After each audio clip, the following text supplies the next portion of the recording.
السلام علیکم عزیز طلباء، امید ہے آپ خیریت سے ہوں گے اور اپنی پڑھائی پر توجہ دے رہے ہوں گے اور پڑھ رہے ہوں گے. تو جو چیپٹر نمبر 4 ہے فزیکل فٹنس، وہ میں نے یسٹرڈے آپ کو بتایا تھا. آگے آج کا جو ٹاپک ہے وہ فزیکل فٹنس کی عوامل، عناصر یا اجزاء. عوامل یا عناصر یا اجزاء، کمپوننٹس آف فزیکل فٹنس. صحت سے متعلقہ فٹنس کے اجزاء: قلبی و تنفسی سکت، کارڈیو ریسپائریٹری انڈیورنس، کسی جسمانی سرگرمی کے دوران آکسیجن کی مطلوبہ مقدار کے بغیر کسی غیر ضروری تھکاوٹ کے برقرار رکھنے کی صلاحیت کو قلبی و تنفسی سکت کہتے ہیں. قلبی و تنفسی سکت سے مراد دل اور پھیپھڑوں کی مضبوطی اور بہتر کارکردگی ہے. جسمانی فٹنس میں قلبی و تنفسی سکت عام کردار ادا کرتی ہے. اسی صلاحیت کی بدولت فرد کسی بھی نوعیت کی ورزش یا جسمانی مشقت کا کام زیادہ دیر اور بہتر انداز میں انجام دے سکتا ہے. قلبی و تنفسی سکت کو بڑھانے کے لیے ایروبک ٹریننگ، مثلا دیر تک دوڑنا، رسی کودنا، تیراکی، تیزی سے سیڑھیوں پر چڑھنا، کشتی رانی وغیرہ بہترین ایکسرسائزز ہیں. نمبر 2، عضلاتی لچک، فزیکل فلیکسیبلٹی. کسی ایک جوڑ یا اس جوڑوں کی ایک سیریز کی آزادانہ اپنی مکمل حدود میں بغیر کسی رکاوٹ اور درد کی حرکت کرنے کی صلاحیت کو عضلاتی لچک کہتے ہیں. جسم کے کسی ایک جوڑ یا مختلف جوڑوں کی بدولت جسم کے مختلف اعضاء کی بآسانی اور زیادہ سے زیادہ دوری تک پھیلاؤ کی صلاحیت کا نام لچک ہے. لچک کی بدولت جسمانی حرکت کی صلاحیت میں بے حد اضافہ ہوتا ہے.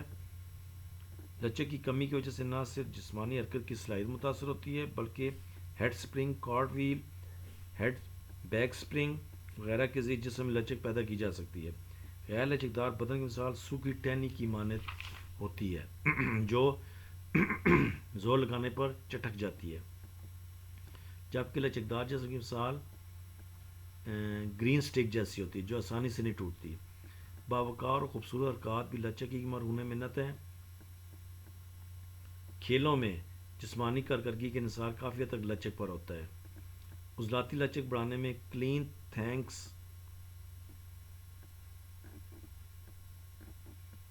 اور یوگا کی ورزشیں اہم کردار ادا کرتی ہیں.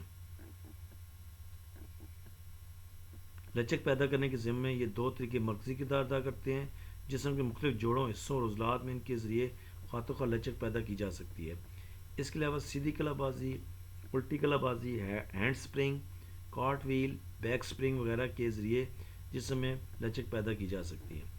نمبر 3، عضلاتی طاقت، مسکولر اسٹرینتھ. کسی ایک عضلہ یا عضلے کے ایک گروہ کی ایک وقت میں کسی بھی مزاحمت کے خلاف اپنی مکمل حرکی حدود میں زیادہ زیادہ طاقت کا اظہار عضلاتی طاقت کہلاتی ہے. کسی بھی کام یا جسمانی سرگرمی کے لیے طاقت کا ہونا بے حد ضروری ہے. خاص طور پر ایتھلیٹکس کی سرگرمیوں میں شمولیت کے لیے طاقت سر فہرست ہے. طاقت کو عضلاتی صلاحیت سے تعبیر کر سکتے ہیں جس کی بدولت حرکت کو جاری یا ختم کیا جا سکتا ہے. طاقت دراصل کسی ایک عضلہ یا بہت سے عضلات کے سکڑنے اور پھیلنے کے نتیجے میں رونما ہوتی ہے، لیکن اس کی شدت زیادہ دیر تک برقرار نہیں رہتی. طاقتور عضلات جسمانی جوڑ، موچ، کھچاؤ اور عضلاتی تکلیفوں کو محفوظ رکھتے ہیں. پھر نیکسٹ ہے جی عضلاتی سکت، مسکولر انڈیورنس. کسی ایک عضلہ یا عضلاتی گروہ کی کسی سرگرمی کو بار بار کرنے کی صلاحیت کو عضلاتی سکت کہتے ہیں. عضلاتی سکت ایک ایسی صلاحیت ہے جو زیادہ زیادہ دیر تک اپنی حیثیت کو برقرار رکھتی ہے. مثلا ایک مخصوص وزن کو 20 یا 30 مرتبہ اٹھانا. ٹھیک ہے جی. عضلاتی سکت کو عضلاتی طاقت سے بہت قریبی تعلق ہے. عضلاتی سکت کی صلاحیت عضلاتی طاقت ہی کے مرہون منت ہے. کسی بھی شخص کی عضلاتی سکت کا انحصار اس کی خلیات کو آکسیجن کی فراہمی اور فاضل مادوں کے اخراج پر ہے، اور چونکہ کام کے دوران جسم کی ضرورت کے مطابق لگاتار آکسیجن کی فراہمی ممکن نہیں ہوتی، اس لیے جسم کی کارکردگی کا انحصار آکسیجن کے بغیر کام کرنے کی استطاعت پر ہوتا ہے. آکسیجن کی موجودگی میں تھکاوٹ جسم نشاستہ اور چکنائی کے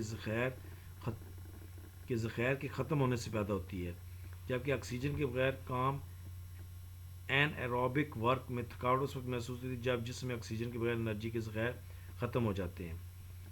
عضلاتی سکت بڑھانے کے لیے pull ups, sit ups, push ups, cross country weight training نوعیت کی ورزشی مشینیں جو طاقت کے علاوہ دل، پھیپھڑے اور عضلاتی سکت کا باعث بنتی ہیں. ٹھیک ہے جی، یہ آپ کا ہو گیا مکمل اس ٹاپک فزیکل فٹنس کے نام سے اجزاء یا عوامل: قلبی و تنفسی سکت، cardio respiratory endurance, physical flexibility, muscular strength, muscular endurance وغیرہ. ٹھیک ہے جی.